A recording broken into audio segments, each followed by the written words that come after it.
Welcome back to the basement. On this episode, we're going to get started making these acoustic panels. Now I've got 4 prototypes that I've made on the wall already, so let's go and show you how I've made these.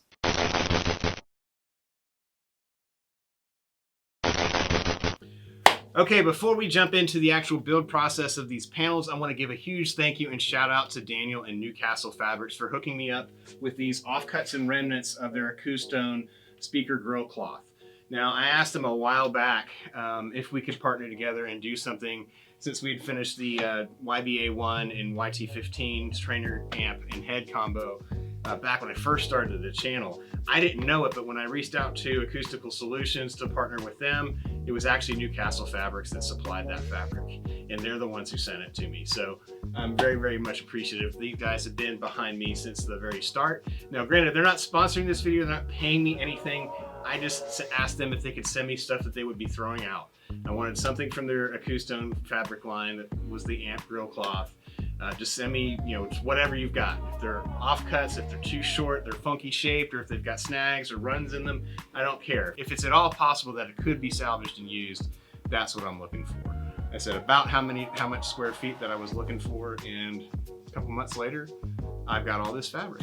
So huge shout out and thank you to them for partnering with me on this particular project. Okay, so finally, let's get on with this build.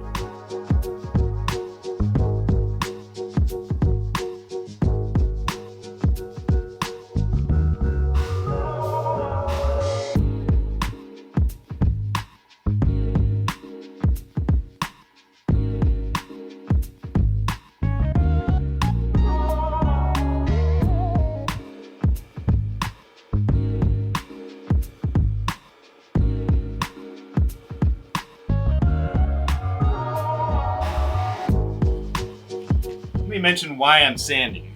So the reason why I'm sanding is when I'm wiping on the finish, I don't want to have splinters. So that's the only reason. I'm not sanding it really, really well. I'm just getting some of the roughness off that will snag the cloth when I'm applying finish, because I'm just doing a wipe on stain and a wipe on poly. So just hitting it with 120 to start. All right, let's get after the sanding.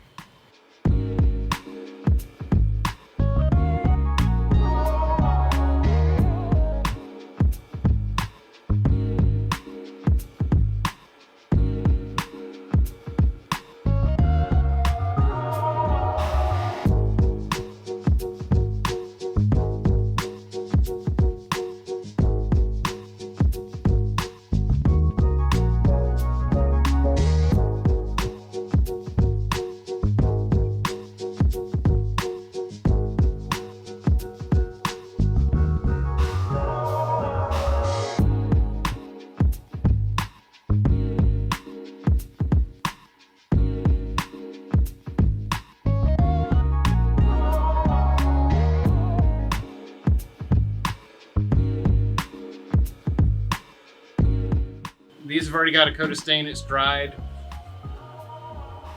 I don't know, 1 or 2 nights? 1 night? So now it's time for its first coat of wipe on poly. Now, prior to this project, I've never really used this.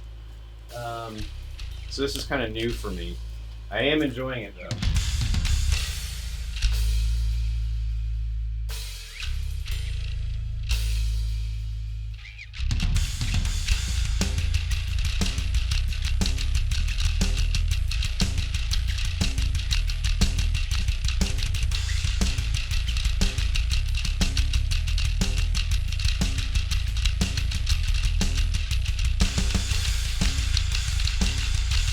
Okay, so this 2-foot wide panel has already had 1 coat of wipe on poly. So now what I'm going to show you is what I do before I put on the final coat, which is really a light sanding with 220 grit sandpaper. Do it by hand on the edges, and then on the faces I'll use the random orbital sander.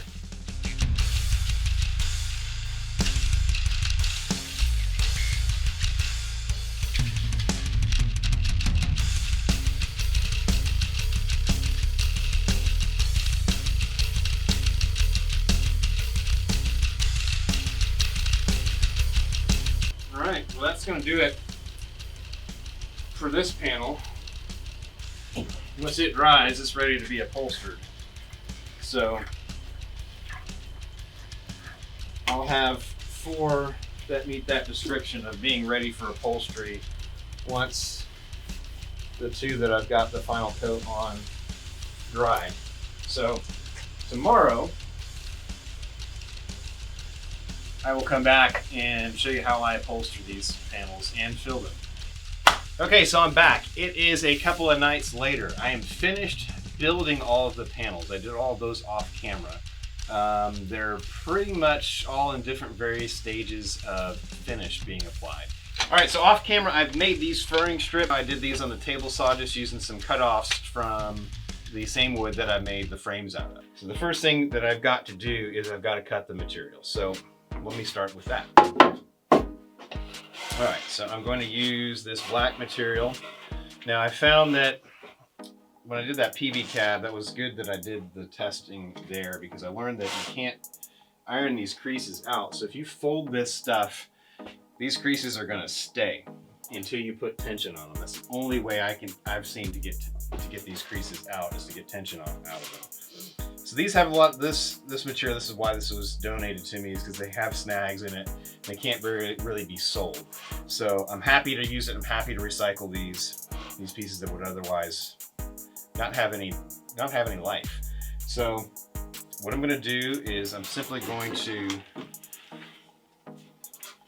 now this edge I want to keep on the inside, so I will basically just use that as my edge to measure from. Now I could measure this, but quite honestly, just laying the panel out like this is more effective.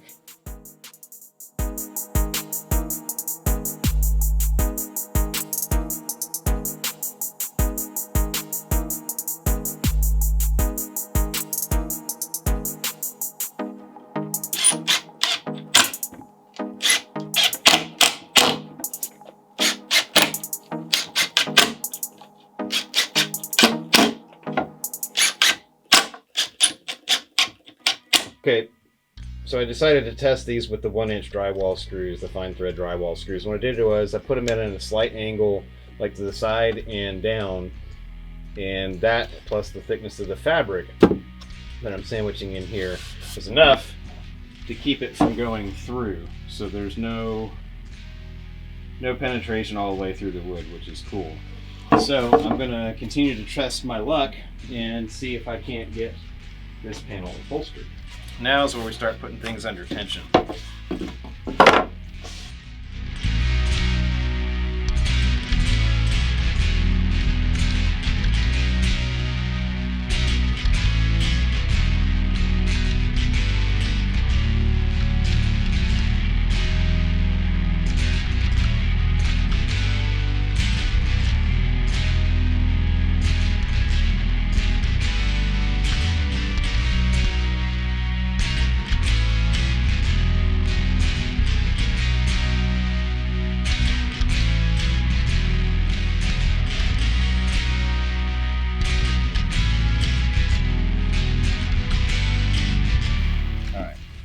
It is nice and tight though, as tight as I can get it. Oh, poo.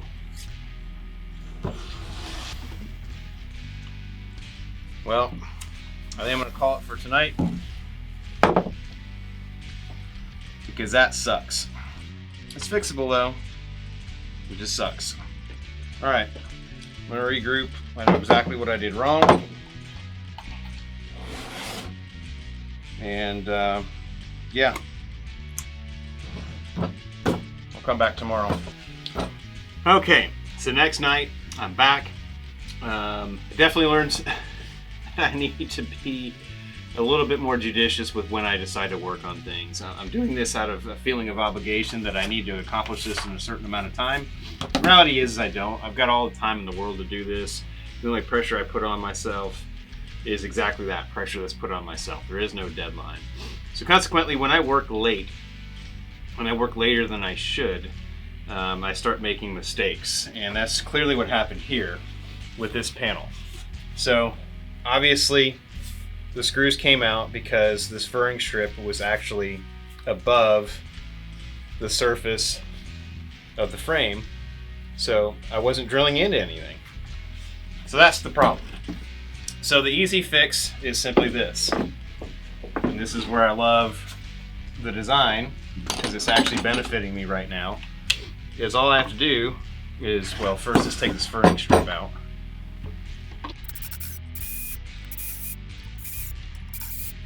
So now with the furring strip out, I can just simply take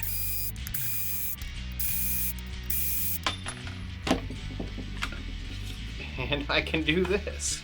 So now the trouble spot is on the bottom, or on the back side where nobody will see, at least in theory. So I will admit I didn't immediately think of this until after I walked away from this. And that was my lesson. Just walk away sometimes and come back with some clarity and you can fight through. I was immediately thinking I'd have to just remake this bottom portion of the frame. And then it dawned on me, dude, you didn't glue down any of these joints, which ends up being a benefit.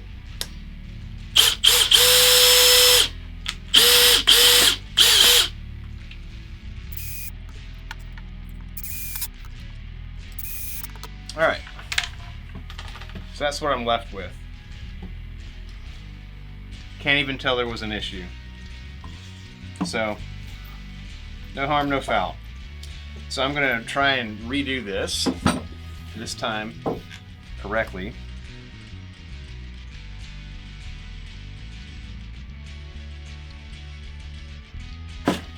This isn't terrible. Could I do better? Yes. Will I do better on the next one? I hope so. This really isn't too bad.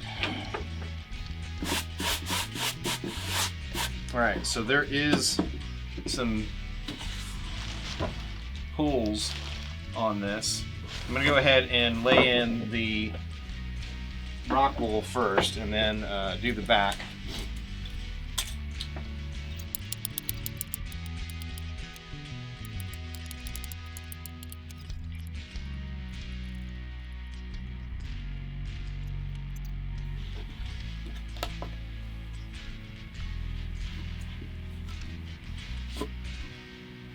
Much better. Okay, so if we're looking at this edge, this is how I've been cutting it. I'm cutting it just a little bit proud of the inside of the box. And I'm just using this miter saw that's about not sharp enough for anything else but this. But a lot of people like to use bread knives. This is kind of like a bread knife. All right.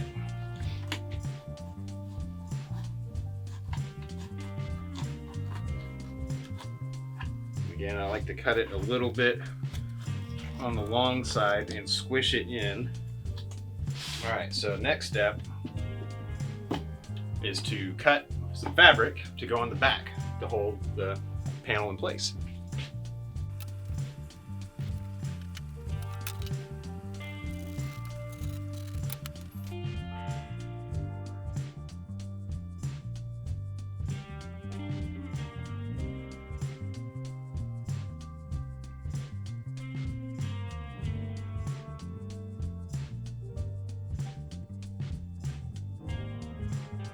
So now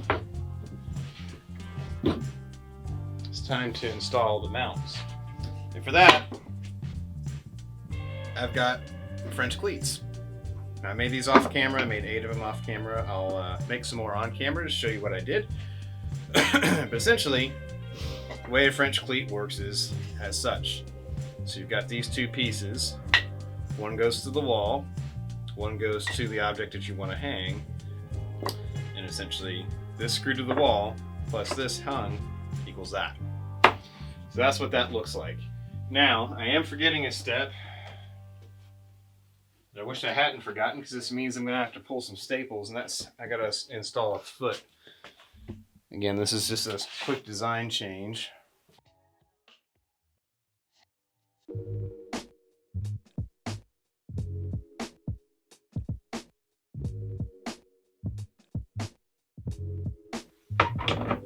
Okay, so now let's go into the music room, soon to be redubbed as studio, and see what it looks like on the wall.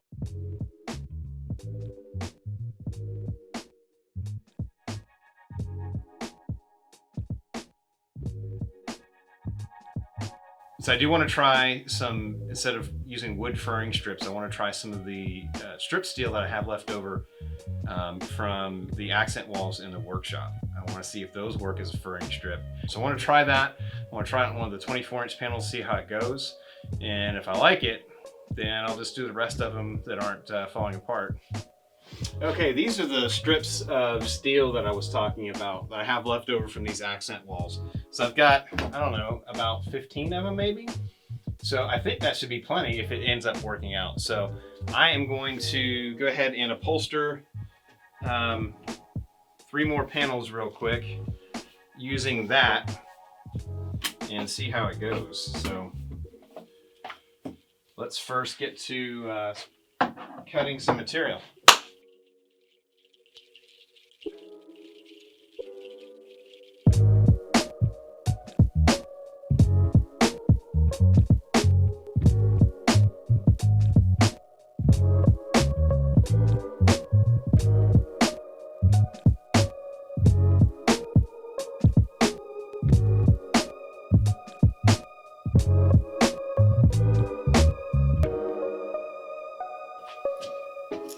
I am gonna find something cool to do with these. I said side dot inlays might be the ticket.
Okay, real quick, I just want to show you what my process is for cutting the French cleats. So it starts with some 2x4 stock, cut them the length first, and then I rip them at a 45-degree angle pretty easily.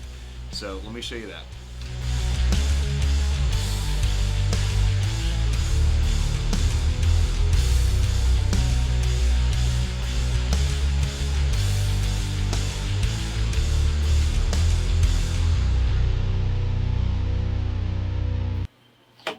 Okay, now that I've got the rest of my French cleat hangers made,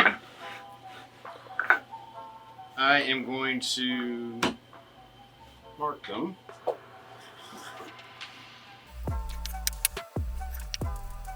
Ideally, I'm going to keep these together, but if I don't, that's okay too. If I do, this will help me identify which half goes with which. At least that's the idea. Alright, put those off to the side. Okay, so now that I got the rest of the French cleats made, I want to make the rest of the strips of steel that I need for the remaining panels.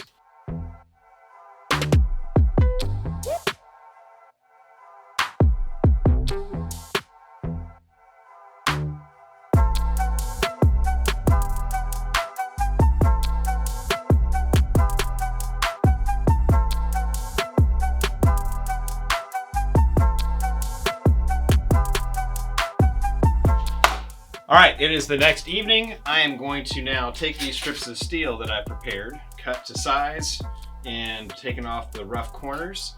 I'm going to start poking some holes in them so we can start building our last, or I should say upholstering, our last few frames.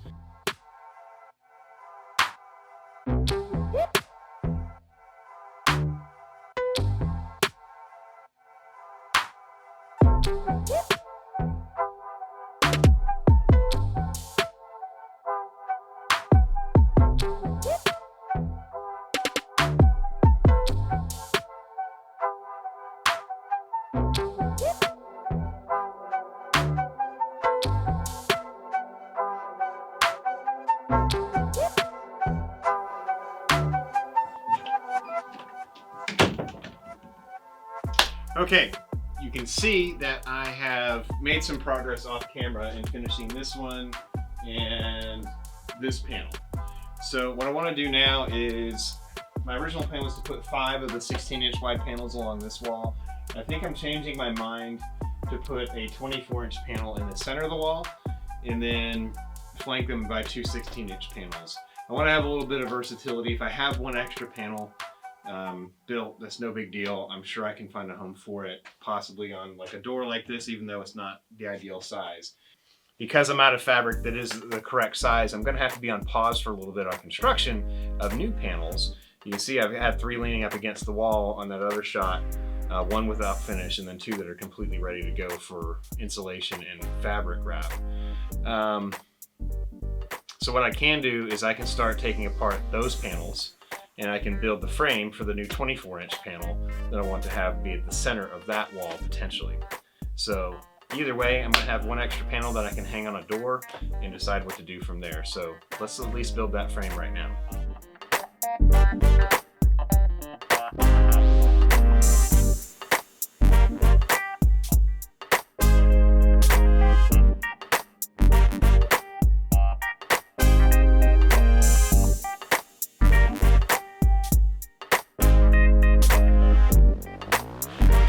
All right, and just like that, we've got a 4th 24-inch wide panel ready for sanding and finish.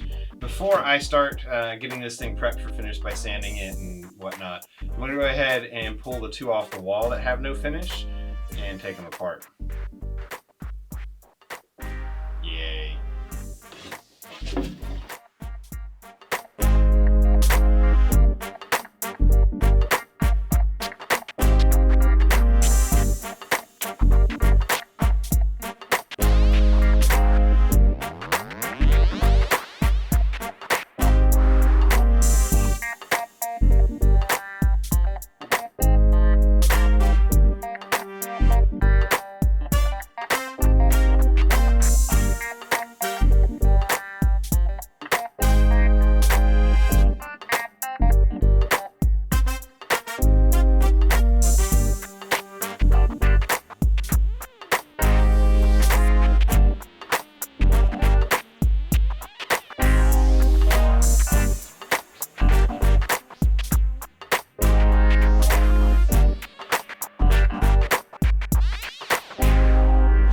I'm back. It's the next evening. I've got those 4 panels done. I did the 4th one off camera. The memory card filled up and I was at a stopping point really, so I didn't feel like downloading footage. And so now that all of them are stained, it is now time to take a look at this 5th panel. Now, this 5th panel was one of the first prototypes that I did the wood furring strips versus staples. I think this is, yeah, this actually is the very first one, I believe.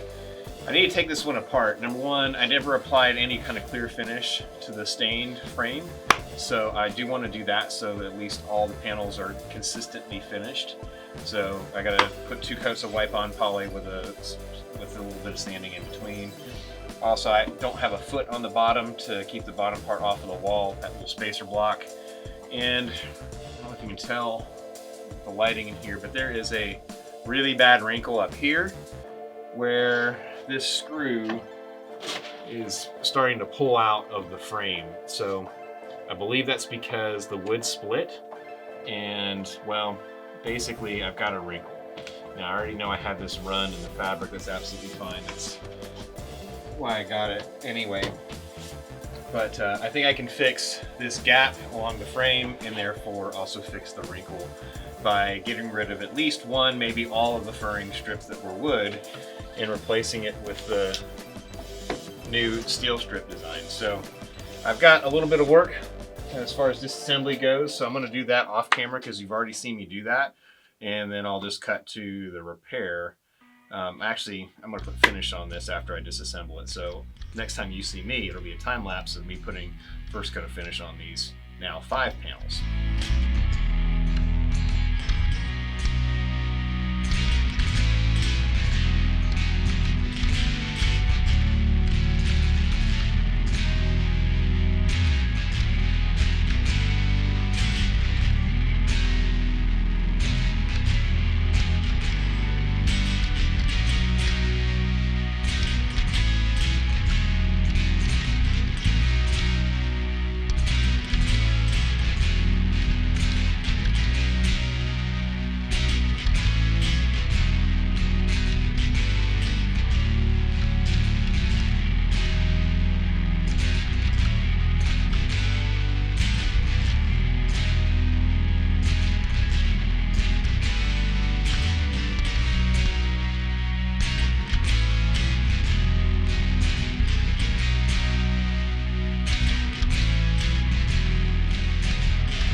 Okay, so I'm back. I've got problems. I've got to get this mess out of my kids' game room. I've been working on this project now for about 3 weeks, maybe longer, and they want their game room back. I don't blame them. I kind of want it back too. So I've got 7 panels lined up that still need to be finished. So that includes the fabric and everything else. I know I've got fabric for at least 3 of those 7 panels because those are the ones that I dismantled. Problem is, I'm left with smaller pieces like this that are just too small to do anything with relative to the size panels that I've built.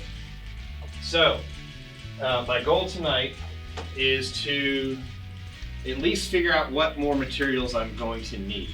I'm going to need to cut at least 1 or 2 more French cleats. I've already got a piece ripped along the long way, so I just have to cut a couple of short pieces.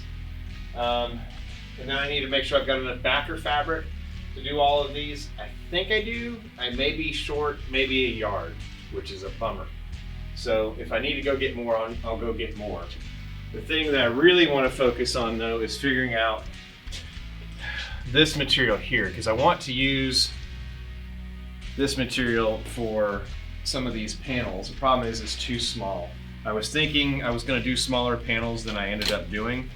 And just do a ton of them, but I opted to not do that, just for simplicity's sake. So when I had these sewn together, these smaller pieces sewn together, I was thinking that it was going to be the case, but it's not. So what I have to do now is get these sewn together.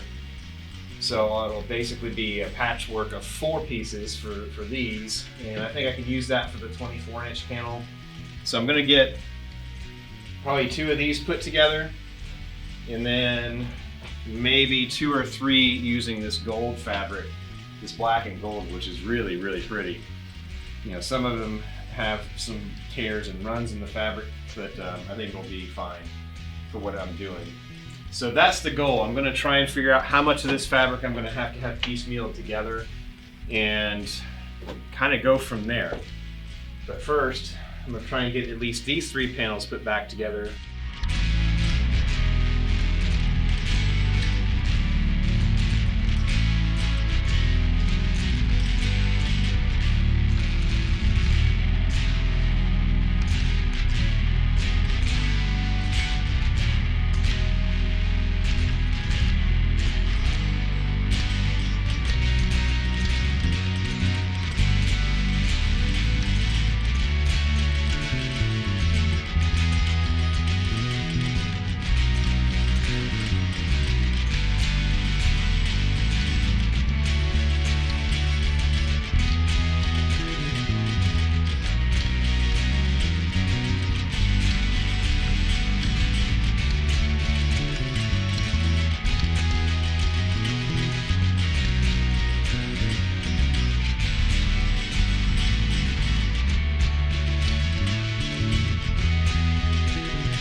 Well, I'm back.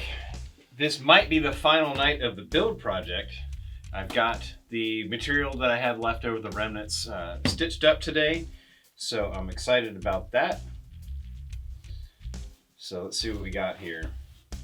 So I've got right here these gold. Man, this black and gold is pretty cool. So I've got enough to do the 3 small panels, and then I got these put together. So this is actually 4 pieces stitched together of this black and silver. And I think that's gonna look super cool on one of the big panels. So the trick here is to get it lined up perfectly, because I've got seams, and these are the only panels that have seams. Everything else is one piece. So the reason why I did this, obviously, is I ran out of fabric that's big enough. Number 2, I wanted to make the most out of these remnants that were sent to me to see if you can do something cool with remnants, and I think you can. So I think this is going to look just fine when I get it tight on the panel. So I'm going to start with the big panel. I've got, in case I mess this one up, I've got 1 extra.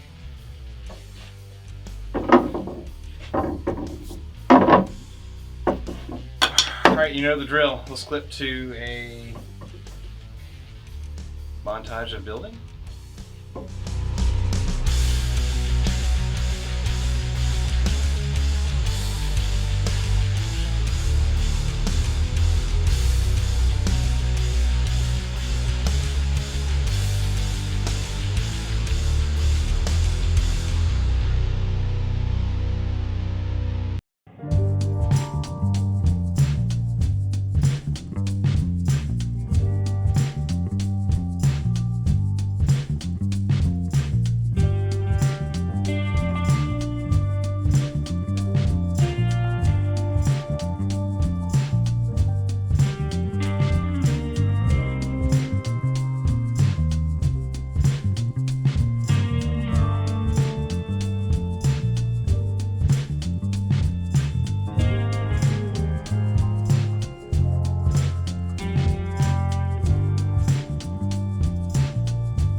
Well, notwithstanding some small tweaks here and there,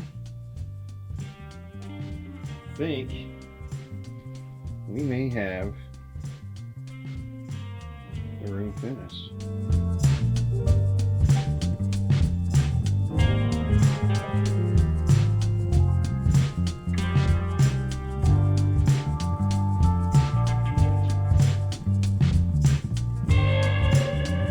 All right.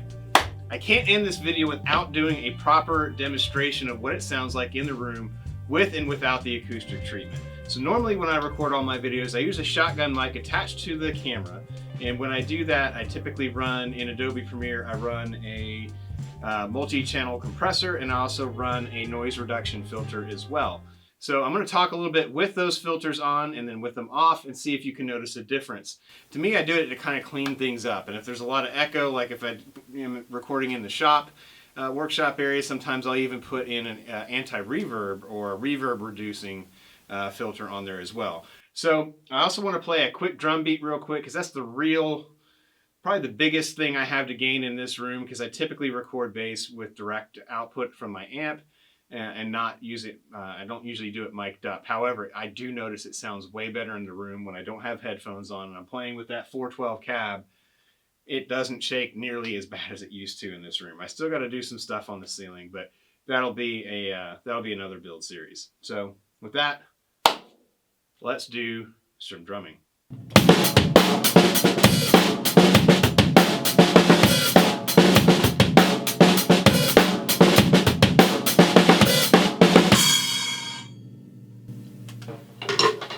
Lots of echo and reverb from the drums themselves and the cymbals, but let's see what it's like with the panels out of the room.